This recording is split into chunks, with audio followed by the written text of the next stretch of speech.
청년 괴로움에 울부짖다라는 제목으로 하나님의 말씀을 함께 나누겠습니다. 지난번에 한번 말씀드린 적이 있지만 장기, 바둑과 더불어서 어르신들이 많이 즐기는 장기는 중국의 초나라와 한나라 사이에 있었던 싸움을 놀이로 만든 게임이죠.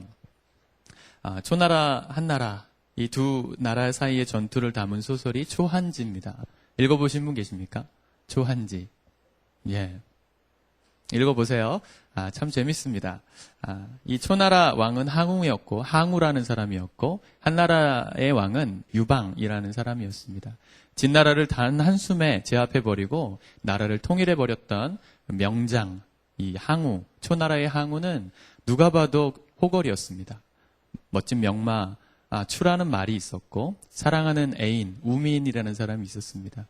영웅 중에 영웅이었던 이 항우, 그와 더불어서 싸움을 붙었던 한나라의 유방은 항우와 비교해 봤을 땐 굉장히 별 볼 일 없었던 그런 사람입니다.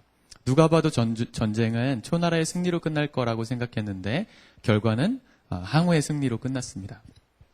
마지막 전투에서 해아라는 성읍에 초나라의 항우와 초나라 군사들이 그 성읍에 모여 있었습니다. 한나라 군사들이 그 성읍을 뺑 둘러서 사방에서 그 항우를 노리고 있었습니다. 마지막 전투가 있었던 그 전날 밤에 한나라 군사들이 그 성읍을 향해서 노래를 부르기 시작합니다. 초나라의 노래를 부르기 시작해요. 초나라 사람들 고향 생각나지 않느니? 이러면서 이제 노래를 막 읊기 시작하죠. 사방에서 불려오는 초나라의 노래, 그 말이 사면초가입니다. 알고 계셨죠? 이 정도 다 알고 있는 거죠? 사면에서 불어오는 초나라의 노래. 그 노래를 듣고 초나라 군사들과 항우는 전의를 상실하고 쓸쓸히 패배의 길을 걷게 됩니다. 그리고 항우는 마지막 순간에 자신들의 군사가 떠나감을 보면서 그 유명한 해아의 노래라는 것을 부르고 스스로 목숨을 끊고 말았습니다. BC 202년의 일이죠. 항우 31살의 나이였습니다. 31살 우리 교회 누군가요? 할렐루야. 항우는 31살에 초나라를 세웠었던 사람이죠. 여러분들 31살 전에 뭐든지 할 수 있다는 걸 알 수 있죠.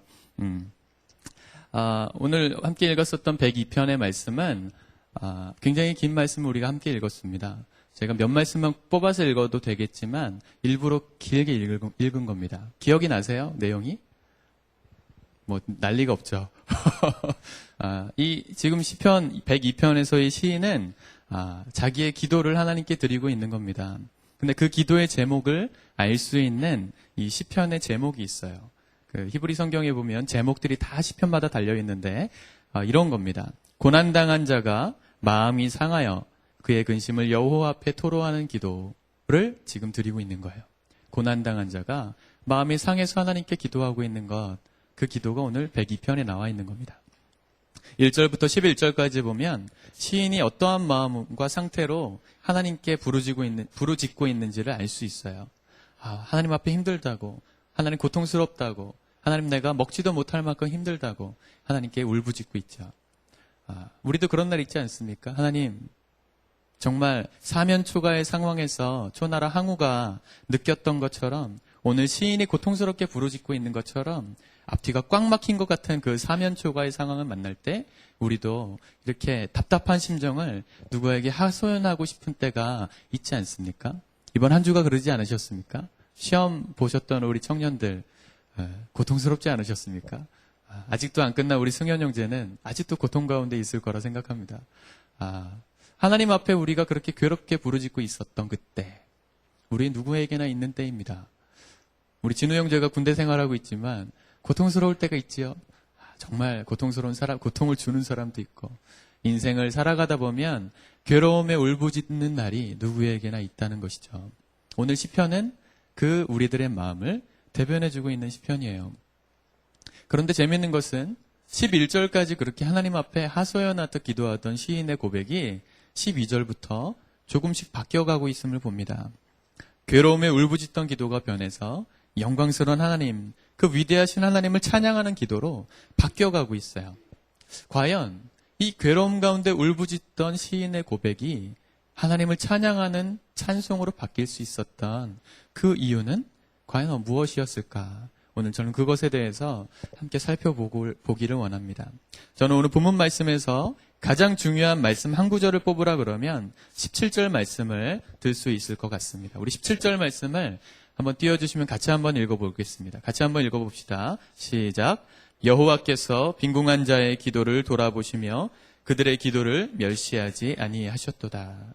11절까지 고통스럽게 울부짖던 시인의 기도가 멸시되지 않고 무시되지 않고 하나님께서 응답하셨다는 거예요. 자기가 그렇게 괴롭게 부르짖던 기도가 하나님께 상달돼서 그분이 내 삶에 응답하셨기 때문에 시인의 고백은 찬양으로 바뀔 수 있었다는 것이죠. 근데 재밌는 것은 뭐냐면 하나님께서 응답하시는 그 때가 따로 정해져 있다는 겁니다. 우리는 기도를 할 때 괴롭다고 하나님께 호소할 때 내가 원하는 타이밍에 응답을 달라고 기대할 때가 많습니다. 그러나 하나님의 응답은 하나님이 정하신 때에 오는 것임을 여러분들 아셔야 해요. 13절 말씀을 한번 띄워주십시오. 같이 읽어볼까요? 13절입니다. 시작.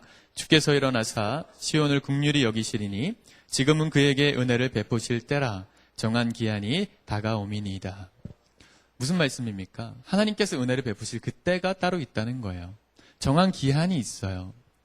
그때까지 우리가 기도하고 기다리면 응답을 주신다는 건데 하나님께서 응답을 주시면 어떤 일이 벌어지는가? 그게 13절부터 28절까지 나오는 겁니다. 이제 시편 102편이 좀 이해가 되세요? 구조가? 하나님께서 응답하시는 우리 기도에 응답하시고 회복하시는 날이 오면 어떤 일이 일어날까? 그게 13절부터 나오는 건데 5가지 정도로 구분될 수 있습니다. 17절 말씀에 보면 빈궁한 사람의 기도가 무시되지 않고 응답될 것이다. 두 번째는 20절 갇힌 자의 탄식 소리를 들으시며 죽을 지경에 놓인 사람들이 풀어나게 될 것이다.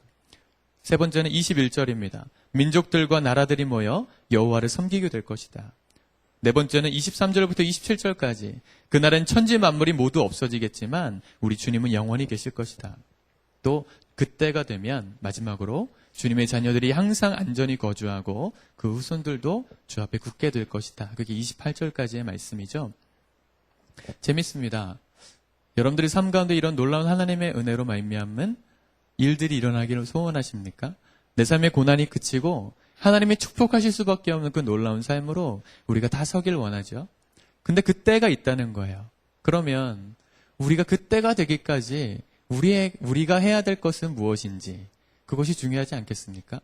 우리가 하고 그때까지 기다리며 해야 되는 우리의 역할은 무엇인가? 저는 그것이 역설적으로 오늘 시편 102편의 표제처럼 주님이 회복하시는 그날이 오기까지 우리의 모든 힘듦과 근심을 하나님께 있는 그대로 올려드리는 기도, 그것을 우리가 해야 된다는 것을 말씀하고 있다 싶었습니다. 다시 말하면 주님 앞에 정직한 기도를 드려야 한다는 거예요. 정직한 기도. 그렇다면 정직한 기도란 무엇인가? 저와 여러분들은 주님 앞에 정직한 기도를 드리는 사람인가? 하나님께서 묻기 시작하셨습니다. 여러분들 어떠세요? 정직한 기도에 대한 개념이 익숙하세요? 하나님께서 신원할 날이 분명히 올 텐데 그 전까지 우리는 하나님 앞에 정직한 기도를 드려야 된다. 저는 20대 때 3년 동안 상담을 배우고 한 1년 정도 상담을 받았습니다. 심리 상담을 받았는데 그러면서 영적으로 그리고 정서적으로 많이 건강한 사람이 되었습니다. 여러분들이 아마 저를 10년 전에 만나셨다면 정말 짜증나셨을 거예요. 별로 이렇게. 지금도 그래요? 지금도 그러죠? 10년 전에 비하면 정말 천사가 된 거예요. 그걸 어떻게 알 수 있느냐? 저희 아내가 증인입니다. 9년 정도 알고 지냈는데 저를 싫어했었어요. 굉장히 싫어했었는데 왜 싫어했었니? 물어보면 그런 모습들 때문에 싫어했었던 것 같더라고요. 굉장히 저밖에 모르고 굉장히 성격이 많이 모간하고 저밖에 모르는 교만한 사람이었어요. 제가. 지금도 그렇죠. 많이 좋아진 겁니다. 하나님께서 상담을 받으면서 저의 연약한 모습 그리고 수많은 상처들로 망가져버렸던 저의 과거의 모습을 아주 많이 보게 하셨고 치유받게 도와주셨습니다. 정확하게 말하면 망가질 수밖에 없었던 저의 어린 시절의 환경과 상황들을 객관적인 이해를 통해서 깨닫게 되는 시간들이 있었던 것이죠. 그 치유하는 과정에서 하나님께서 저에게 여러 가지들로 은혜를 주셨는데 그 중에 한 가지가 정직한 기도에 대한 부분이었습니다. 정직한 기도란 무엇인가?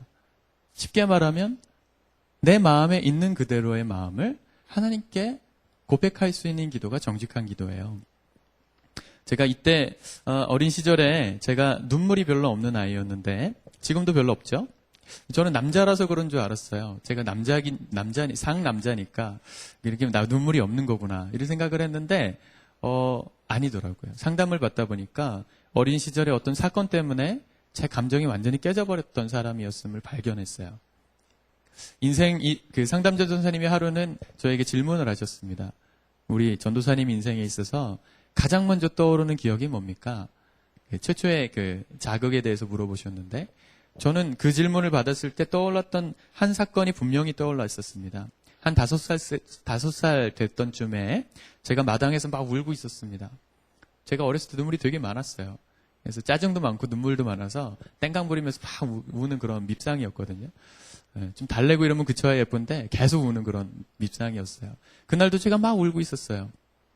근데 할머니가 제 집에 마당이 있었는데 할머니가 이렇게 방문을 활짝 열고 나오시면서 손에는 식칼을 들고 나오셔가지고 제 입에다 칼을 넣고 울지 말라고 입을 찢어버리겠다고 위협하던 장면이 저에게 선명하게 떠올라요. 그 상담을 받다가 떠오르더라고요. 항상 그게 생각해보니까 떠올랐던 어린 시절이었어요. 입을 찢어버리겠다. 그때는 잘 몰랐는데 제가 살았던 지역이 어디였냐면 강원도 평창 진부라는 데입니다. 거기 뭐가 있냐면 이승복 기념관이 있어요. 이승복 아세요? 이승복 나는 공산당이 싫어요 하다가 입이 찢어져서 죽어요. 근데 그 기념관에서 제가 어렸을 때 그 입이 찢어져서 죽는 장면을 봅니다. 아무 연관 없는 이 두 사건이 제 안에서 이렇게 결합이 되면서 울면 입이 찢어지는 거구나. 그게 제 안에 암시가 되고 각인이 됐더라고요. 그때부터 제가 울 수 없는 아이가 됐던 거예요. 이게 저를 정말 괴롭게 했습니다. 예배 드릴 때면 특별히 더 괴로웠는데 왜 그랬냐면 찬양 부르고 누구는 막 펑펑 눈물 흘리면서 은혜 받는 척 하면서 막 예배 드리잖아요. 그게 너무 부러운 거예요. 나도 울고 싶은데 나도 은혜 받고 있는데 티가 잘 안 나니까 막 하나님께 기도했습니다. 하나님, 다른 때는 모르겠는데 예배할 때만큼이라도 저도 마음껏 눈물 흘리면서 기도하는 사람이 되게 해주세요. 막 기도했다고요. 그때 하나님께서 가르치셨던 게 정직한 기도였어요. 그때 시편 말씀을 동일하게 읽고 있었는데 오늘 44편 그리고 102편 이런 말씀들을 읽으면 다윗이 하나님께 막 대드는 장면이 나옵니다. 하나님, 지금 뭐 하시는 겁니까? 악한 사람들이 저렇게 잘 되는 모습 보고만 계실 겁니까? 하나님 지금 주무시는 거 아닙니까? 막 일어나세요 하나님, 일어나세요 하나님. 좀 일 좀 하시라고 하나님께 막 대드는 장면이 나와요. 제가 그 말씀을 읽다가 깜짝 놀랐어요. 어떻게 하나님께 저렇게 할 수 있을까? 저렇게 무례하게 하나님께 얘기할 수 있을까? 근데 하나님께서 그날 저에게 정직한 기도를 물어보시면서 제 마음을 물어보시더라고요. 하나님께서 깨닫게 하셨던 게 있었어요. 하나님, 다윗이 얼마나 하나님과 친밀한 사이였으면 다윗은 하나님께 저렇게 함부로 얘기할 수 있는 기도의 사람이었을까요? 또 하나님은 다윗을 얼마나 사랑하셨으면 그 모든 불평 다 들어주시고 성경에까지 그 얘기들을 기록해 놓으셨을까? 그 다윗과 저를 딱 비교하시면서 들었던 첫 마음이 저는 단 한 번도 하나님 앞에 그렇게 정직하게 기도했던 적이 없었음을 깨닫게 되었던 겁니다. 저도 살다 보면 왜 힘든 날이 없었겠습니까? 여러분들 사역하다 보면 힘든 날이 있죠. 지금도 그래요. 힘들고 괴로운 날이 있으면 그래서 무릎 꿇고 기도하려고 엎드리면 제가 이렇게 기도하는 사람이었어요. 하나님, 저 괜찮습니다. 저 이 정도는 이길 수 있습니다. 주님이 힘 주시면 제가 극복할 수 있습니다. 이렇게 기도했던 사람이거든요. 하나님께서 그날 밤에 저에게 찾아오셔서 말씀을 거셨습니다. 너 내 앞에서 폼 잡지 마라. 내가 너 마음, 너보다 내가 더 잘하는데 왜 그 마음 그냥 들고 나와서 내게 말할 수 없니? 주님께서 초청하시기 시작하시는 거예요. 제가 그날 밤에 하나님의 마음을 좀 알게 되었습니다. 하나님은 나보다 내 마음 더 잘 아실 텐데 저는 신앙 좋은 모습이라는 핑계로 그 하나님 앞에 정직하게 기도해 본 적이 단 한 번도 없었음을 깨닫게 하셨어요. 주님은 상한 마음 그대로를 원하셨던 건데 저는 그걸 못하고 있었던 거죠. 그날 밤에 기도를 하기 시작했습니다. 하나님, 정말 힘듭니다. 쟤도 미워 죽겠고요. 정말 이 일도 정말 싫고요. 짜증나 죽겠어요. 정말 어떻게 좀 해달라고 막 기도를 하는데 이제 눈물이 막 터지기 시작했죠. 눈물로 막 기도하는데 깜짝 놀란 게 뭐냐면 과거에 어떤 제가 잊어버렸던 어떤 사건들에 대한 감정이 막 올라오기 시작하는 거예요. 예를 들어서 뭐 은기 형제가 저를 막 괴롭혔던 짜증이 다 잊어버렸다 생각하고 용서했다 생각했는데 기도하는 가운데 막 분노가 일어나고 화를 내고 있고 제가 기분이 나빠지고 막 그러더라고요. 몰랐는데 나중에 상담받다 보니까 해주신 말씀이 그 해결되지 않은 감정은 절대 사라지지 않는다. 우리 안에 무의식으로 이제 남아버리는 것이죠. 그게 나를 괴롭히는 쓴뿌리가 되는 거더라고요. 정직한 기도를 통해서 저의 마음의 상태를 처음 봤던 거예요. 내가 이렇게 병든 사람이었구나. 내가 이렇게 무너진 사람이었구나. 하나님 앞에 그날 저를 객관적으로 볼 수 있는 그날 하나님께서 허락해 주셨습니다. 사랑하는 여러분, 인생 가운데 고난의 순간이 찾아올 때 앞뒤 꽉꽉 막힌 사면초가 같은 상황이 우리를 괴롭힐 때 주님께서 우리에게 바라시는 건 단 한 가지예요. 폼 잡지 않고 괜찮은 척하지 않고 우리 상한 심령 그대로를 들고 하나님 앞에 나와 무릎 꿇는 것, 그게 주님께서 원하시는 것이라 생각되었습니다. 우리가 폼 잡지 않아도 주님은 우리 마음을 더 잘 아시잖아요. 그분이 원하시는 것은 우리의 상한 심령 그대로임을 오늘 말씀을 통해서 깨닫게 됩니다. 하나님께서 고통 가운데 울부짖던 우리에게 원하시는 것, 반드시 회복시킬 때가 오겠지만 그때가 되기 전까지 우리가 해야 되는 것, 그것이 바로 정직한 기도라는 것을 말씀해 주셨어요. 그런데 그 말씀을 붙들고 기도하는 가운데 하나님께서 한 가지 질문하셨습니다. 누가 정직한 기도를 드릴 수 있냐는 거예요. 누가 그 기도를 할 수 있겠느냐. 그 말씀을 묵상하는 가운데 저에게 다시 한번 이 17절 말씀이 저에게 답을 주었는데 우리 한 번만 더 같이 읽어볼까요? 17절 말씀 같이 읽어봅시다. 시작. 여호와께서 기도를 멸시하지 아니하셨도다. 누가 하나님 앞에 정직하게 기도할 수 있을까? 바로 자기가 빈궁한 자라고 스스로 인정하는 자가 기도를 할 수 있는 거더라고요. 다시 말하면 내가 연약한 자라고 인정할 때 비로소 주님 앞에 기도할 수 있는 자가 되더라고요. 이게 왜 중요할까요? 나를 있는 모습 그대로 인정하는 것, 그게 왜 중요할까? 그게 바로 예수님이 우리를 보셨던 시각이기 때문에 그렇습니다. 예수님이 이 땅에 오셨을 때 사람을 보셨던 세 가지 관점이 있어요. 첫 번째는 사람을 죄인이라 보셨습니다. 그래서 사람들에게 너희의 죄를 내가 대속해 줄 거야 라고 말하셨죠. 모든 사람이 죄를 범했다. 그런데 유대인들은 자기네가 죄가 없다고 생각했어요. 그래서 예수님이 싫었던 겁니다. 그래서 예수님이 십자가를 못 박아 죽이죠. 그러나 자기가 정말 죄인이라고 느끼고 깨달았던 죄인과 쇠리들은 예수님 앞에 나와왔어요. 그리고 그분의 은혜를 구하고 죄사함을 받게 되죠. 예수님이 사람을 보셨던 두 번째 관점은 우리를 존귀한 자였는데 잃어버린 존재라 보셨습니다. 귀한 것 잃어버리면 우리가 찾으러 가는 것처럼 우리를 그렇게 귀하게 보시고 우리를 잃어버린 우리를 찾으러 이 땅에 오신 분이 예수님이세요. 마지막 세 번째 예수님이 사람을 어떻게 보셨냐면 병들었다 보셨어요. 그래서 누가복음 5장 31절에 건강한 자에게는 의사가 쓸데없고 병든 자에게라야 쓸데있다 말씀하시면서 영적인 병자들로 우리를 보셨습니다. 그러나 유대인들은 자기네가 병들었음을 몰랐어요. 그래서 예수님 필요 없었어요.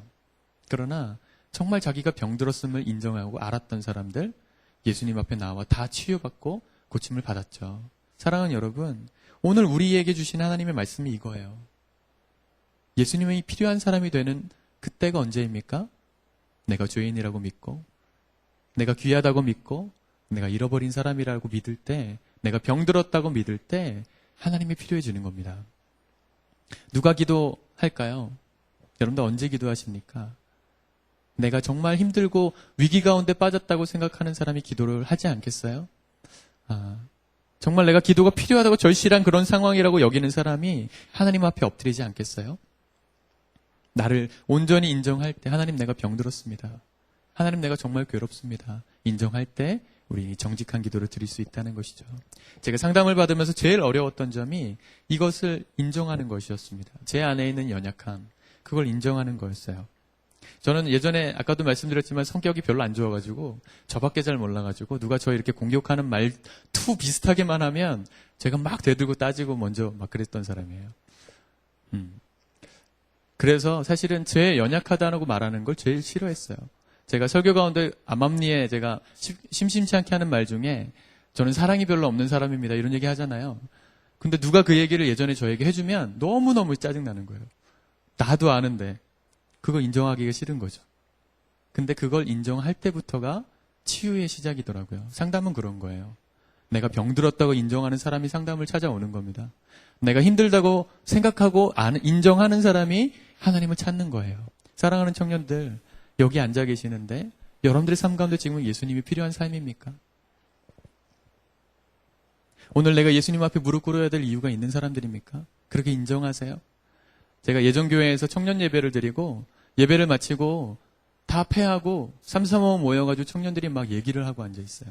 하하하 웃으면서 막 즐거워 보여요. 제가 근데 어느 날 딱 그들을 보는데 제 마음 가운데 갑자기 그런 생각이 드는 거예요. 야, 저렇게 이미 행복해 보이는데 쟤네들한테는 예수님이 지금 필요할까? 생각이 드는 거예요. 이미 행복해 보이는데 그들은 예수님을 지금 필요할까? 예수님이 필요하다 느낄까? 저는 교회가 연약하기 때문에 예수님이 필요한 교회라고 생각합니다. 어떤 친구들 그래요. 잘 갖춰지고 사람 많이 모이는 교회 가면 은혜도 받고 좋다고 생각해요. 그런데 이미 다 행복해진 그 교회에 예수님이 필요할까?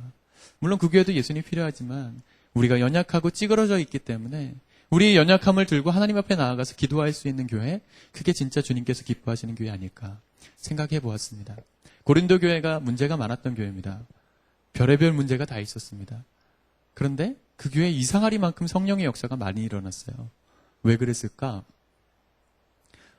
보통 목사님들은 어떻게 설교하냐면 성령의 역사가 아무리 많이 일어나도 이렇게 도덕적으로 문란하면 아무 의미 없다 이렇게 가르치시는데 맞아요. 그러나 저는 반대로도 생각합니다. 무슨 얘기냐면 그들 안에 문제가 많았어요. 그 문제를 들고 그들은 예수님 앞에 나아가 기도하는 공동체가 아니었을까 싶습니다. 우리가 연약하기 때문에 하나님, 우리 힘으로 해결할 수 없는 문제 주님께서 해결해 주셔야 해요. 무릎 꿇는 공동체였기 때문에 성령의 역사도 강력하게 나타나는 교회가 되지 않았을까 싶습니다. 사랑하는 여러분, 오늘 내 삶에 예수님이 필요한 삶입니까? 아니면 예수님 필요 없어도 살 수 있는 삶입니까? 저희 제자 훈련 받는 친구들하고 그 훈련을 해요. 예수님하고 24시간 동행하자. 예수님하고 24시간 동행하는 게 쉽습니까? 불편할 때가 얼마나 많아요. 내가 죄 짓고 있는데 갑자기 주님 나타나셔가지고 내가 널 사랑한다. 그러시면 얼마나 부담스럽게 시작하겠습니까? 그죠? 내가 바람 피고 다른 애인 만나고 있는데 주님 거기 찾아오셔가지고 내가 너를 안다. 정말 싫지 않겠어요? 그런 주님? 여러분들 정말 그런 주님하고 동행하기 원하세요? 그러면 여러분들 삶이 예수님 때문에 행복해질 거예요. 그런 예수님이 지금도 부담스럽다면 아직까지 예수님이 그 마음을 모르는 거예요. 내가 연약하다고 인정할 때 오늘도 내가 주님이 필요하다고 부르짖을 수 있는 사람이 됨을 깨닫게 되었습니다. 제가 제자훈련을 인도할 때마다 그 죄의 고백하는 시간이 있습니다. 그때마다 꼭 말하는 게 있어요. 자기의 죄를 다 고백해요. 내가 이랬던 사람입니다. 내가 이런 죄를 졌습니다. 부담스럽죠. 그런데 우리가 연약해서 죄를 지었기에 내 인생 종쳐야 하는 것이 아니라는 거예요. 내가 죄를 지었기 때문에 오늘 내게 예수님이 필요한 것 아니겠습니까? 내가 오늘 연약하기 때문에 그분 앞에 무릎 꿇어 기도해서 은혜 받아야 되지 않겠습니까? 그 간절한 사모함, 그 마음이 있는 사람이 예수님을 만나는 거예요. 한국 교회에 참 안타까운 일들이 많이 일어나고 있습니다. 재작년에 그 모교회 큰 교회 목사님은 성추행으로 교회에서 쫓겨나셨는데 지금 다시 개척을 하셔가지고 또 교회 하시죠. 그런 일들을 들으면 정말 제 마음이 힘들면서 똑같은 마음을 느껴요. 무슨 마음이냐면 저도 그와 같은 실수와 죄의 유혹에 얼마든지 무너질 수 있는 사람이다. 그래서 제가 2년 전에 그 사건이 터졌을 때 청년교회에 있을 때 심각하게 한번 고민한 적이 있습니다. 하나님, 나도 그런 마음이 있어요. 나도 청년들을 바라볼 때 그런 마음이 들어요. 그럼 난 청년 사역하면 안 되겠네요, 하나님. 하나님 임지를 옮겨주십시오. 막 기도했어요. 근데 그날 밤에 제가 막 기도하고 있는데 하나님께서 저에게 근데 말씀하신 게 있어요. 바로 오늘 말씀이에요. 너가 그렇게 연약하니까 오늘도 내 앞에 무릎 꿇어야 되지 않겠니? 네가 그렇게 무너질 수 있으니까 나의 은혜가 너의 마음을 지켜줘야 되지 않겠니? 오늘도 내게 무릎 꿇어라. 그날부터 제가 새벽에 일어나지 않으면 안 되는 이유가 생겼습니다. 주님 앞에 무릎 꿇어 기도하지 않으면 안 되는 이유가 생겼어요. 왜요? 저는 연약하기 때문에 그분이 날 지켜주셔야만 되거든요. 오늘도 그분이 내 마음 가운데 방패가 되주셔서 죄의 유혹과 사단의 유혹 앞에서 저를 지켜주셔야만 제가 승리할 수 있겠더라고요. 근데 그게 행복한 삶인 거를 알게 됐어요. 그게 멋진 삶이구나 깨닫게 됐어요. 매일마다 주님 앞에 무릎 꿇을 수 있는 삶, 주님께서 원하시는 놀라운 자유함의 삶이라는 것을 깨닫게 되었습니다. 사랑하는 여러분, 오늘 102편 말씀을 통해서 주님께서는 저와 여러분을 그 은혜로 부르시고 계시는 거예요. 내가 필요한 삶이니? 아니니. 괴로움 중에 울부짖는 우리에게 너의 연약함을 인정하고 나의 앞에 엎드리라고 오늘 말씀하고 계십니다. 이 정직한 기도를 통하여 또 주님 앞에 나를 인정하는 그 은혜를 통하여 하나님의 은혜가 이번 한 주 저와 여러분들의 삶을 온전히 붙드시고 승리하게 하실 줄 믿습니다. 우리 기도하겠습니다.